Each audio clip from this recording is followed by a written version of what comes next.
I've been huge on this term lately. It's called prehab. Instead of rehab, where we're trying to fix the problem after it already occurred, why don't we just do what we're supposed to be doing and call it prehab and end up solving the problem before it even becomes an issue. Our bodies evolved to run. But one interesting thing I've noticed about people who run a lot is over time, their glutes start to deteriorate. And once we start getting into big volume, these are the three areas that end up getting weak for almost apparently no reason. So by doing supplementary exercises to help combat any deterioration of these particular areas and potentially get injured, try to bring awareness and brace the abs a little bit, squeeze the butt a little bit more, and bring the shoulders down and back. You can go through most of your exercises with those muscles slightly engaged just by bringing some mental awareness to it. Let's get a little bit deeper into each thing and describe why that's important and put some philosophy behind each one to get us through the hard parts of training and to increase the quality of life.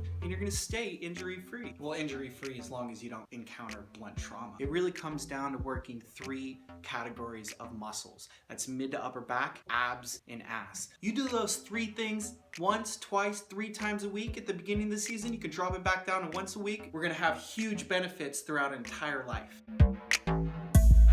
The mid to upper back. What I mean by that is help open up the chest, help your postural muscles. A lot of the times what ends up happening is we start to pronate, meaning that we start hunching over like an old person. But really, we wanna supinate.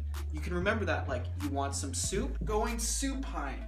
Remember that. Supine is good. I stay open, pronate is bad. If you're in your run and you're running and you start internally rotating and you start getting velociraptor wrists, your wrists start getting super floppy, it's probably due to excessive internal rotation. When really you want to externally rotate or go supine.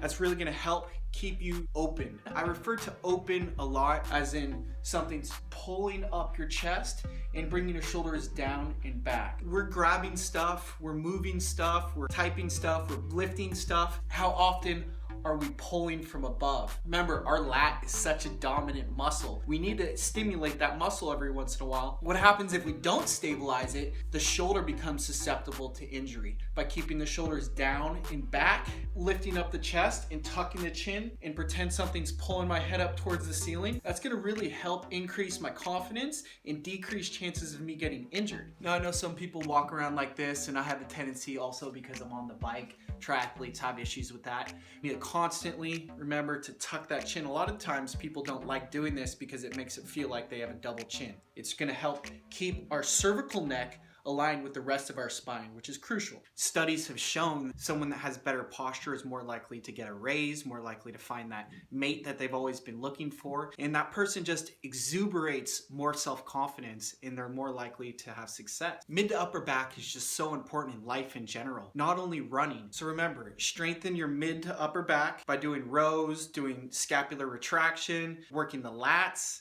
It's a win-win. Abs is one of those tricky things that there's a lot of different variations. I could go down the rabbit hole and start demonstrating 1,000 different exercises, but it's sort of like a snowflake. Exercises aren't all the same. So after we keep the shoulders down and back and we strengthen our mid to upper back, we don't want to lose it through the core. So we need to brace through the stomach all the way down. That some people either have their core completely engaged or not at all. It doesn't have to be totally flexed 100%. Try to figure out how to make it engaged, but only about 20, 30, 40, 50% engaged. Almost like you're bracing for a toddler to punch you in the stomach. You want to make sure your shoulders are connected to your hips. The only way your shoulders are going to be connected to your hips is to make sure you have a strong abdominal system. We want to make sure that we switch it up, so we're not just doing regular crunches and working that frontal fascial plane. We want to make sure that we're doing some abdominal twists that helps work our transverse. We have different sheaths. Did I say that right? Sheaths. different layers of fibers that are crisscrossed over in certain directions. So we want to make sure that we work those different sheaths on their special planes so that they can strengthen. Now there's a lot of buzz around anterior pelvic tilt and also excessive posterior pelvic tilt. Posterior is you're curling your pelvis underneath you. Anterior is like you're sticking your butt out. Neither one is necessarily bad. It's being able to have control over both of them, which is going to make your life more effective. And then there's a weak ass. It's not okay to have WBS, weak butt syndrome. A lot of the deficiencies can be eliminated by having stronger glutes. Let's remember that when we work our glutes, a lot of the times people are on their back doing glute bridges. That means laying on their back with their knees up and their heels on the ground, and they're lifting up their butt and bringing it back down to the ground. But that's not always good. In the practicality of the real world, especially from running or walking, we actually need to use our glute with our knee completely straight. So just doing glute bridges with our knees bent isn't necessarily going to be what's best for the real functionality and practicality of our life. Sometimes we need to get creative and figure out ways to strengthen our glute with a straight knee as opposed to strengthen our glute with a bent knee. So in all reality, when we think about our training objectively, and we're trying to stay healthy throughout the season, let's just remember mid to upper back, abs, and ass. If you found this video informative, please like and subscribe. And if you'd like to learn more about those exercises that we can do to keep our shoulders down and back, our core embraced, and our butt strong, comment below and I'll make sure to make a video especially for you.